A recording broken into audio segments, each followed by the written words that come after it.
നമ്മളൊക്കെ മരിച്ചു കഴിഞ്ഞാൽ പലവിധ ആചാരങ്ങളും ചെയ്ത് അടക്കാറുണ്ട്. പക്ഷേ കുറേ ഇടങ്ങളിൽ അത് ചെയ്യാറില്ല. അവരെ പൂജിക്കുകയും അവർക്ക് വേണ്ട വസ്ത്രങ്ങളും അവർക്ക് ഇഷ്ടപ്പെട്ട ഭക്ഷണങ്ങളും എല്ലാം വെച്ച് അവരെ പൂജിക്കാറുണ്ട്. പക്ഷേ ഇത് എവിടെയൊന്നുമല്ല, ഇന്തോനേഷ്യയിലാണ് ഇങ്ങനെ ഒരു സംഭവം നടക്കുന്നത്. വർഷാവർഷം അവർ പുത്തൻ ഉടുപ്പുകളും അവർക്ക് ഇഷ്ടപ്പെട്ട ഭക്ഷണങ്ങളും എല്ലാം വെച്ച് അവർ പൂജിക്കാറുണ്ട്. അവരോടൊപ്പം നിന്ന് ഫോട്ടോ എടുക്കാനും കുടുംബാംഗങ്ങളും അവർക്കൊപ്പം ചേർത്ത് നിർത്തി ചെയ്യുന്ന ഒരു വിചിത്രമായ ആചാരമാണ് ഇന്തോനേഷ്യയിൽ നടന്നുകൊണ്ടിരിക്കുന്നത്. നമ്മുടെ അവിടെയൊന്നും ഇങ്ങനെയില്ല, പക്ഷെ അവിടെ വിചിത്രമാണ്. അവിടെ എല്ലാം പ്രത്യേകതയാണ് അവർക്ക്. അവർ വേറെ വീട്ടിൽ പോയിട്ടില്ല എന്നുള്ളൊരു മനസ്സാണ് അവർക്കുള്ളത്. അവരെ കൂടെ തന്നെ നിർത്ത് അവർക്ക് വേണ്ട കാര്യങ്ങൾ ചെയ്യുന്ന ഒരു രീതിയാണ് അവിടെ നടന്നുകൊണ്ടിരിക്കുന്നത്.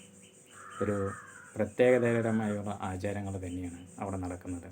മരിച്ചാലും അവർ മരിച്ചിട്ടില്ല എന്ന് വിശ്വസിച്ച് അവരോട് ജീവിക്കുന്ന ആളുകൾ അവിടെ ഒട്ടനവധിയുണ്ട്.